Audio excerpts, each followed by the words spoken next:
You are listening to the Horse Radio Network, part of the Equine Network family. This is Ashley Winch from Kansas City, Missouri, and you're listening to episode 741 of the Dressage Radio Show, the official podcast of the United States Dressage Federation on the Horse Radio Network, brought to you by Kentucky Performance Products.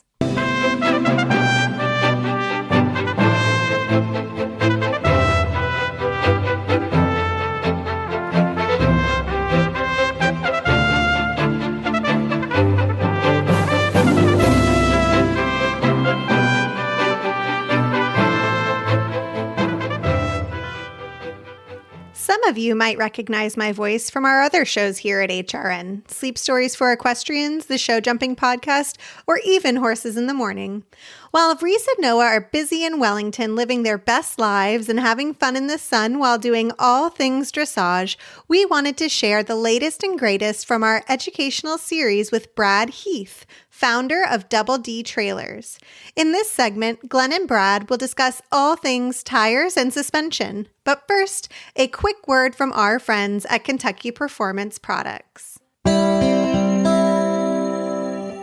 This Nutrition Minute is brought to you by Kentucky Performance Products, the company that simplifies your search for research-proven nutritional supplements at kppusa.com.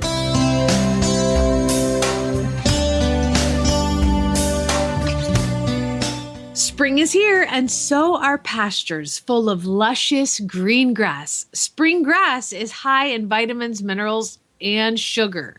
Most horses have little problem adjusting to the changing sugar levels found in spring pasture, but for at-risk horses, grazing on sugary grass can lead to big problems such as colic or laminitis.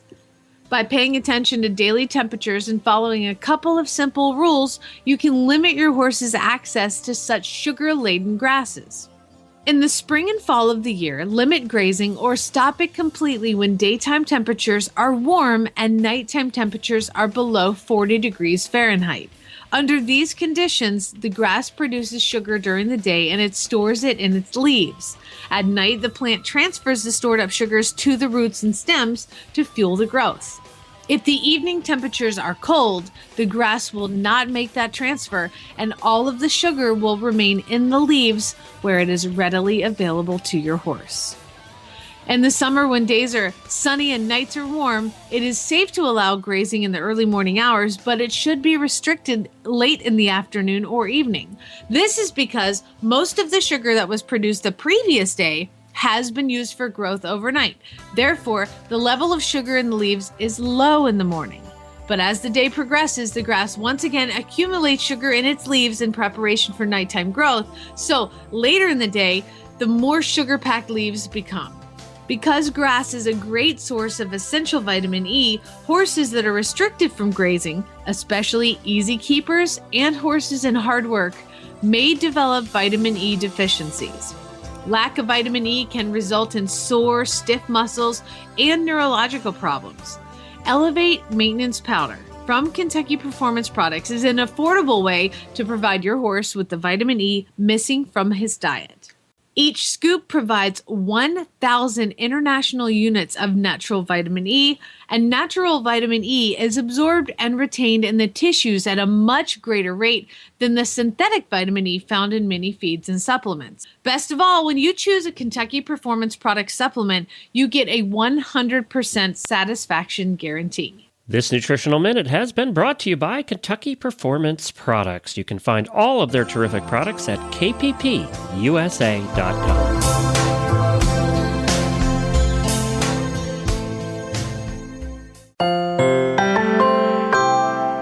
Welcome to our monthly horse trailer series, brought to you by Double D Trailers. Find them online at doubledtrailers.com. That's double, the letter D, trailers.com. Glenn here, founder of the Horse Radio Network and host of Horses in the Morning. One of the top requested segments we have gotten from listeners is about trailers and trailer safety. Brad Heath is here from Double D Trailers, and he is with us for a 5-part series on trailers. Brad is the owner of Double D Trailers with over 25 years experience in the horse trailer manufacturing and equestrian industry. I know that you've been enjoying this series. I've heard from a lot of you. If you missed the first 3 parts, you can find them at horseradionetwork.com/trailer. That's horseradionetwork.com/trailer. Today in part 4, we are talking about tires, axles, and suspension. So, Brad, let's start with explaining what tires should be on a trailer. You know, the plies and all that stuff. What should be on a horse trailer? Yeah, absolutely. Thanks for having us, Glenn. Good to talk to you guys again. So with us, it's all about the weight that's being carried on the tires and wheels and axles. Our push is, and my belief always has been, to properly match the suspension to the load being carried, meaning if there's 4,000 pounds of weight on the suspension system, which includes the wheels, axles, and tires, we really don't need an 8 or 10,000 pound capacity suspension, because it ends up being a negative ride if it's too stiff, and can transfer too much shock and vibration back to horses' feet and legs. I actually had a client years ago that a small 2-horse gooseneck, and he just insisted that he had 12,000 pound suspension with 16-inch 10-ply tires. He'd had so many tire failures over the years. And I said, man, it's going to pull like a tank. It's going to ride rough. There's no way. So anyway, he insisted. We built it. He paid for it. He was gone for about a half an hour, and then he came back and said, "I can't pull this thing. It's bouncing all over the place." So since then, when it comes to suspension, clients have some ideas occasionally, but I always defer to what we know works. And as far as the number of plies, it depends on the capacity. So like an A-ply tire, you're typically going to see that in a D rating.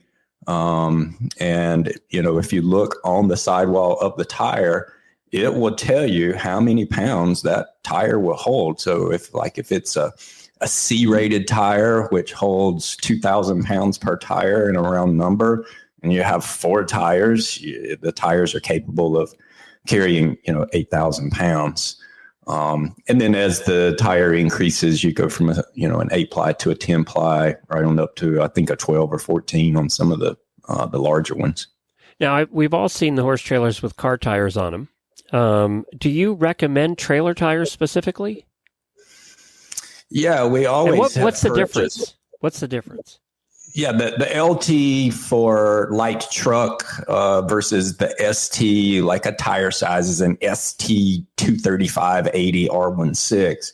The ST simply means special trailer. Okay. And when you're hauling a top-heavy load, like an RV or a horse trailer that's loaded, and you're going around curves and different things, you need that stiffer sidewall to be able to handle the top heaviness. And that's really where the trailer tire comes into play. It just has that stiffer sidewall suspension than what the LT does. So look for an ST, for sure. That's right. Yeah. And then your plies, again, are going to depend on weight. That's right. Most D-rated tires are 8-ply, which is a 15-inch size. Most 16-inch tires are going to be an E-rated, which would be a 10-ply. And then you can jump up to a G-rated as well, which would be a higher ply. I don't know if you want to get into brands. Is there a brand that you personally like the best? Well, for many years, we purchased our tires from Carlisle Tire and Wheel out of my Villarica. Stepfather worked there, actually. Yeah, Villarica, Georgia. And those guys, they were good on warranties. They were good to work with. But, man, it just seemed like every week I had somebody calling on a fairly new trailer or one within a couple of years, like having blowouts. So we saw more failures than what I care to have seen working with those guys. for the last several years, we've purchased majority of tires and wheels from Treadit, is the name of the supplier. And I believe the brand of tire itself is Tomax. Yeah, I've seen those. Yep. Yeah, they're one of the few manufacturers that I've found that has a 5-year warranty on their tires. Most of them are only like 2 years. And we've had really good service out of Tomax. You're just going to have a failure sometimes, but they have been few and far between. They really have. So now you got the right tire. What are the top tips for maintaining tires on a horse trailer? I think the biggest thing that I've seen that leads to a blowout or a premature failure, other than hitting the sidewall when you're making a sharp turn on a curb or something like that and causing damage, would either be overinflation or underinflation on the tire pressure. And what happens is if you're running a tire that's underinflated, the heat buildup will be more than what it should be, and it will just weaken that rubber compound. So you may run it underinflated the first time, and then, you air it back up the second time and think, oh, I got it. It didn't blow out. But, I think in my mind that it's already weakened that tire some. So it's just very important in maintaining tires, keep the pressures where they're supposed to be. I don't know why horse trailer tires, the tires tend to lose air. I rarely check the air on my automobile, but when I'm hauling my boat or a trailer or whatever, you just always have to check the air in them. It seems like they'll lose some sometimes. Okay. So now I know on Facebook, especially the RVers and even in the horse trailer community, air pressure is always a contentious issue because you have the guys that say, fill it right up to the recommended cold, fill it right up to 80, right? Or whatever it says. And then you have the others that say, no, you should always run a 10 under. This has been the debate forever with tires. It has. We air AIR. We air up the tires to the pressure that's written right on the sidewall. So if it says a KPSI 60-pound cold, we're going to fill it up to 60 Okay, pound that's cold. good to know. All right, good. Yeah. All right. What are the so again, the other thing that tends to happen is we all think about tires wearing out with mileage, right? Because that's what we think about with our cars. But we've tend to find that the horse trailer tires and camper tires and RV tires will tend to wear out from dry rot before they're ever going to wear out from use. Yeah, that's right. We rarely see tires wear out. They typically just age out from elements being in use, sitting around in extreme heat, extreme cold. It's a rubber compound, so it's not going to last forever. And majority of the tire manufacturers, I think even automobile manufacturers, recommend changing tires every 6 years. With the thinking if you go longer than that, you're sort of driving on borrowed time, even, if you don't have many miles on them. And same way with horse trailers. I've always recommended to clients, if you change your tires in the 4 to 5 year range, we typically just don't see the failures and the blowouts, but we have a lot of folks that just keep running the things until you get a blowout, and then it screws the fender up and maybe a bearing. It just makes a mess. So much better to just change them periodically and be done with it. We always say helmets need replaced every 5 years. Do your tires at the same time. So there you go. Because helmets only last 5 years too. Mm-hmm. So what about bearings? Actually, our trailer's in right now getting some work done, and one of the things is packing the bearings and checking the bearings. Yeah, so Dexter Axle, they're the largest manufacturing company in the world when it comes to RVs, horse trailers, recreational vehicle industry. And they recommend once per year, every 12 months or 12,000 miles, repack the bearing. So just change the grease out, take it to a tire shop or a trailer repair shop. They'll pull the wheel, pull the bearing, repack, put it back in there. We're going to end talking about axles and suspension and things like that. What are the different types of axles? And that's changed over the years since I became a horse husband too. It has. When we started manufacturing back in 97, we used Dexter axle then, and it was always a leaf spring suspension. It was always leaf spring. Yeah. I think, I'm not sure what year Dexter came out with the rubber Torflex is sort of their spin on it. But we stayed with the leaf spring for many years. It was very durable. And, I always told folks, I'm like, well, if you look at your car, it has leaf springs on it too. So it seemed to work well. It seemed to ride fine. And you could look at them and tell when there was a problem. You can. Yeah. Absolutely. Absolutely. In recent years, particularly the last, I guess, maybe 10 to 12 years for us, we did move over to the Dexter rubber Torflex suspension and have done some testing with that. And it does seem to be a smoother ride than what that leaf spring suspension is. So I'm an advocate of the Dexter rubber suspension. They offer air ride. I think in, my 26, 7 years, ever how long I've been doing this now, maybe we've done 2 air ride suspensions.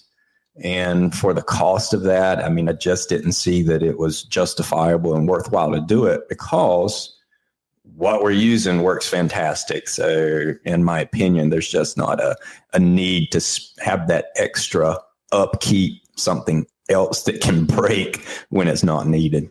So what do you look for with the new suspension systems? What are you looking for as far as wear and tear, or how can you tell if there's going to be a problem? Yeah, Dexter's made some progress in recent years on being able to change certain components on the axle without just having to scrap the whole thing.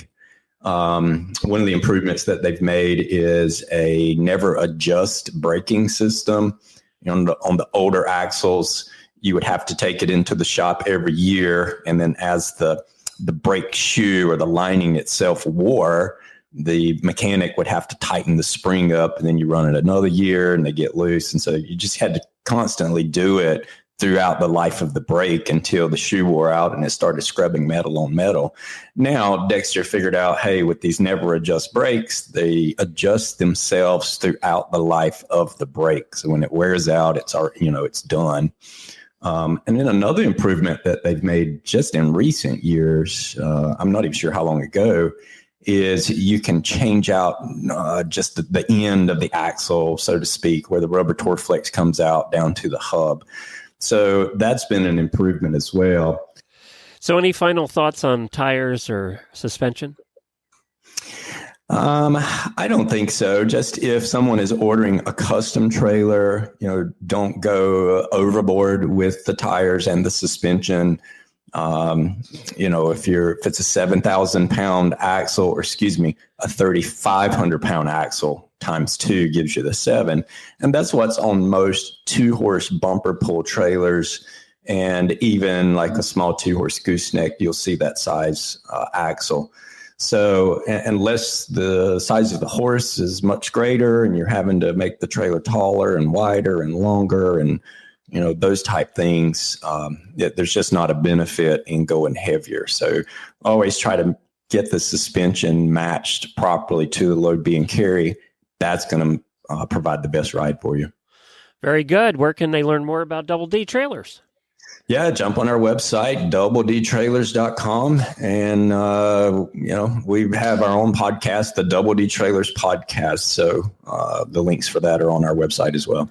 And if you want to hear the first 3 parts, you can find them again at horseradionetwork.com/trailer, doubledtrailers.com.